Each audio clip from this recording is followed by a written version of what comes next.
So the Browns dropped a pretty big game here.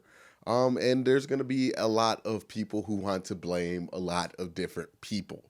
And I kind of have a hard time doing that because I just don't know necessarily who to blame this one specific loss on because I don't think it kind of breaks down like that. Like you can blame Freddie Kitchens, but to be honest with you, as much as I've been on Freddie Kitchens, I don't really see anything that he did that was egregious that led to this loss directly. He's done things like that in the past, yes, but this week I can't say that I saw a decision being made that I thought was so egregiously bad that led to the Browns losing this game. Sure, as a play caller, did he go away from play action? Did he get away from the run? Yes, and yes. But then that would say that the offense didn't play well enough, and they didn't play great at all. But they also didn't have the ball that much when they did. They were crushed on time of possession. And then that leads us to the defense. And I think that's really who you have to point the finger at this game. And then that leads us to the defense. And, they're playing shorthanded. They don't have Demarius Randall. They don't have, of course, Myles Garrett. And their secondary and their linebackers drop like flies throughout the game consistently. And they gave up way too much offense to an offense that can't move the ball. They let the Pittsburgh Steelers dominate the time of possession, and they didn't let the Browns offense get enough possessions at the end of the game. And they didn't put the Browns in a great position. Like, we could talk about the Baker Mayfield interception at the end of the game, but the fact of the matter is Browns are down 7 with like 1 minute left and no timeouts. Even if that pass is completed, you're down to 30 seconds left. You got to spike the ball. You're on the 40-yard line. It's not a great percentage that you're going to be able to tie the game. So there goes the blame for Baker Mayfield. Do I blame him? No, he was clearly playing injured, and it showed at the end of the half. I think he probably took something to numb the pain, which is why he came out in the third quarter playing so well. But by the time it got to the late part of the fourth quarter, he was clearly hurt. He was missing behind the ball. It was clearly affecting him. And then I thought about all the things that the Browns weren't able to do today, all the things that the Browns struggled to do today. And there's a direct correlation on why that is. And that's all these starters that aren't playing. No Myles Garrett, could not dominate the line of scrimmage defensively, could not stop the run, could not create pressure, was a huge problem for the Cleveland Browns. Then you go to no Demarius Randall. Sheldrick Redwine, and I say this with the hope that he plays better and that he is a better player than he showed today, might have played one of the worst games from the free safety positions I have seen since the Browns tried to throw Johnson Bottamosi in that position. And that's not an exaggeration. This guy was awful. Deontay Johnson was getting open all game because Sheldrick Redwine was getting caught in his own picks, did not know where to go when the ball was thrown up in the air, had a few balls that he could have batted down, did not make the plays. Sheldrick Redwine was clearly not ready to start. And maybe I can blame that on Freddie Kitchens or Steve Wilkes because I really don't understand why we didn't decide to just put one of our veteran corners that we don't use on a week-to-week basis in TJ Carey and Terrence Mitchell in that position where they could have probably played much better, but the decision was made, and I'm not upset with the decision to leave Demarius Randall home. If he wasn't doing what he's supposed to do, you have to do as an organization what you have to do. But as far as everything else that came after that in Sheldrick Redwine's performance, if he's that bad, you got to figure out a way to put him in a better position. But, he was bad. He was almost unschemably bad. And he really helped out Duck Hodges a lot. So, again, that was a huge factor. And then you look at the Browns. Where did they struggle on offense? When Baker Mayfield was protected, I felt like he was able to find guys. He was able to move the ball. He was able to, get the offense going but he just wasn't protected for so much in this game for so many critical downs. And that goes straight to the right guard in Wyatt Teller, who had an awful game today, and the backup left tackle in Justin McCray, who also had an awful game today. And Justin McCray is only in because Greg Robinson had a concussion in the middle of practice. Again, another weird middle of practice concussion for the Cleveland Browns.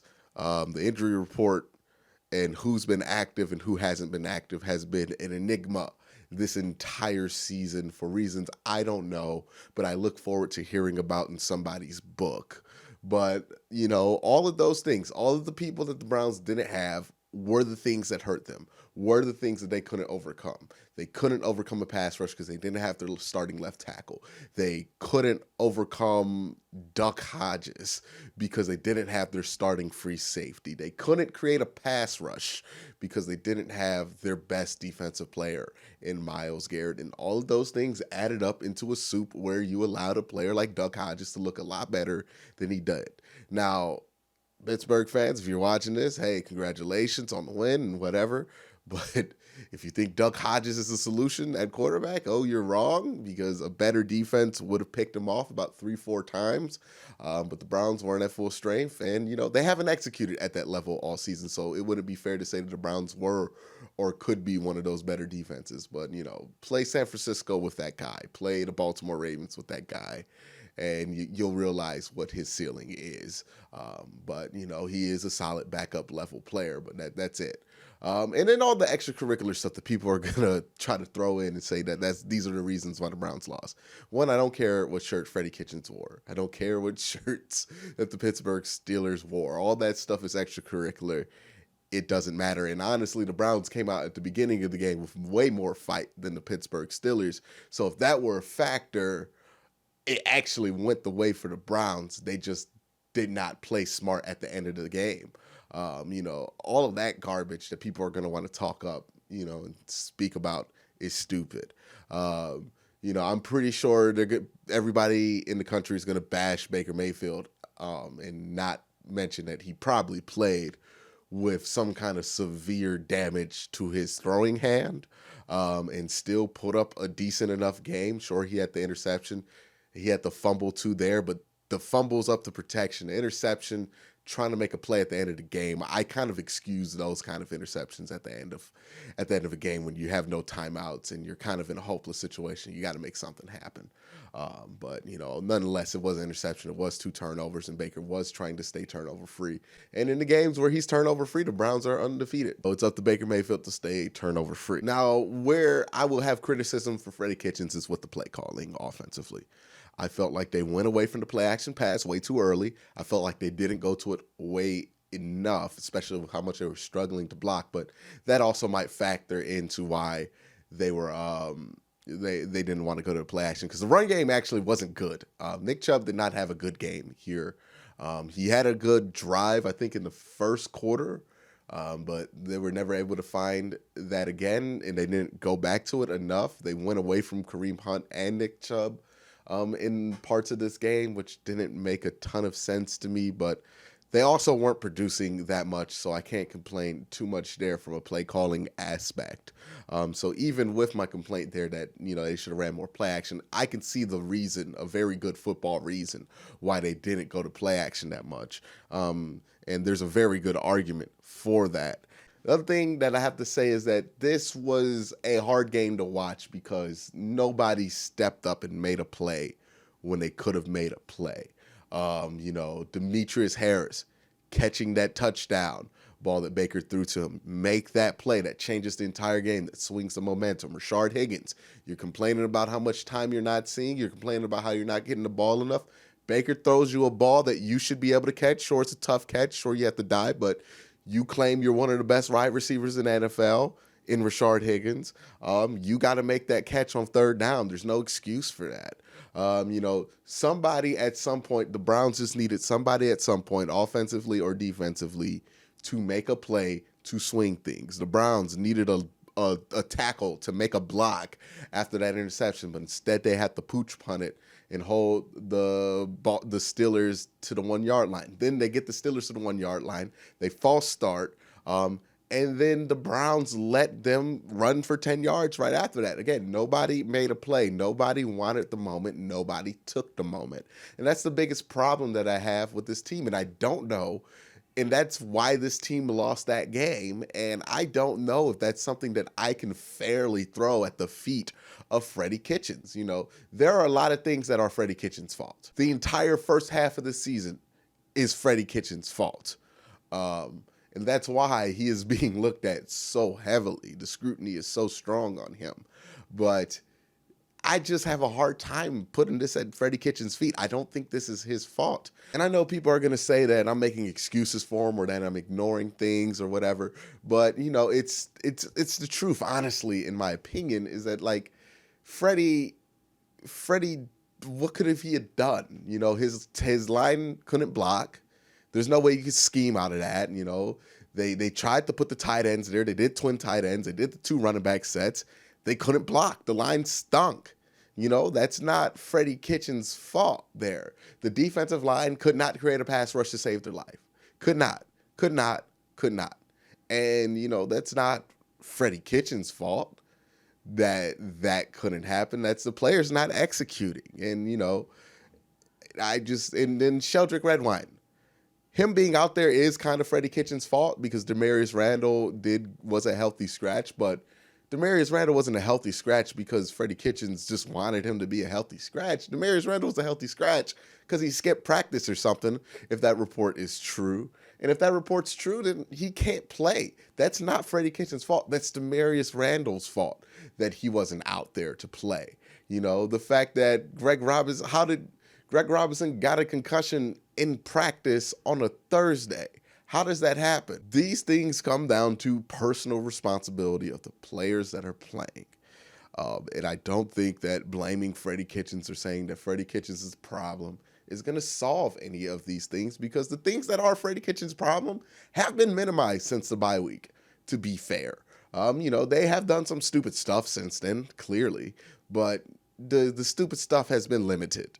It really has, especially after Denver. And even in this game, the stupid stuff was limited. The penalties didn't kill the Browns. They were actually killing the Steelers. The Steelers had a ton of procedural penalties in this game, and the Browns defense still could not find a way to get them off the field. That is the problem. Everybody is talking about Baker Mayfield or the offense, but the problem is that this defense, without Myles Garrett, versus a good offensive line as of right now, stinks because they can't get pressure to save their life. And that is squarely on the feet of guys who are supposed to be Pro Bowlers or on the cusp of being Pro Bowlers. And that's Olivier Vernon, that's Sheldon Richardson, and that's Larry Ogunjobi. Those 3 guys were supposed to be pretty good players, and they look like regular old dudes. Olivier Vernon is supposed to be good enough to be a primary pass rusher on a decent defense. He doesn't look like he's ready to be the backup to Myles Garrett right now. Larry Ogunjobi has been a disappointment this season. Sheldon Richardson had a good stretch of 2 games, but he disappointed today. And I don't care how good your corners are, especially when you're starting a rookie in Sheldrick Redwine who should not be out there. If you can't create pressure, if you can't force the ball to come out sooner, you're going to get killed on every down. And that's what happened to the Browns. They could not get pressure. They could not create pressure, and they got killed. So as far as the season goes, the season's still alive. 9-7 could get you in, but, you know, your fate's not going to be in your own hands now. So, you know, win out, see what happens, go 9-7, because there's no reason in stinking now, and see what happens as far as the playoffs go. You know, you should be able to beat the Bengals next week. But seeing as they couldn't get pass rush on Duck Hodges, they better be able to create some pass rush against the Bengals, or else what happened to them this week is going to happen to them next week. Because the Browns offense, you know, with the context that they're playing one of the best top 5 defenses in the NFL, did not play terribly. Did not. I will say that. They didn't play terribly. It's not the offensive fault. The defense let one of the worst offenses in the NFL dominate time of possession and score 20 points. That is not on the offense. And we could point fingers till we're blue in the face, but until they get better pass rushing without Myles Garrett, there's nothing they're going to be able to do about it. And if this doesn't make you nervous about the Baltimore Ravens game, oh boy, I don't know what will. But yeah, the Browns need to find a way to create pass rush. They couldn't create a pass rush this week. It absolutely killed them. It absolutely killed them. There's no reason that the Steelers should have won this game except for that the Browns absolutely could not get to the quarterback or penetrate. They had 1 sack and 2 tackles for loss. That's a good stat line for like 1 defensive tackle. That's the entire team's production at that point. That's just awful. It's not acceptable. It's not going to beat anybody in the NFL. The offensive line gave up 5 sacks in the most critical spots that you could. They had 2 sacks that took the Browns out of field goal range. Another sack that I think took a 3rd and short to a 3rd and long. There's just these critical sacks that they're giving up because they're not healthy or they don't have the right players playing in the right position. So when you look at it, it's going to be easy to blame the coach. It's going to be easy to blame Freddie Kitchens because I also think it's just become cool to point at Freddie Kitchens and laugh and make fun of him and, blame him for everything. It's cool to roast Baker in some circles, but, Baker Mayfield and Freddie Kitchens had very little to do with this. This was all on Steve Wilks and the defensive line not being able to create pressure to save their life, not being able to penetrate, not being able to stop a run game that did not have James Conner, not being able to stop a pass game that did not have Juju Smith-Schuster or Ben Roethlisberger.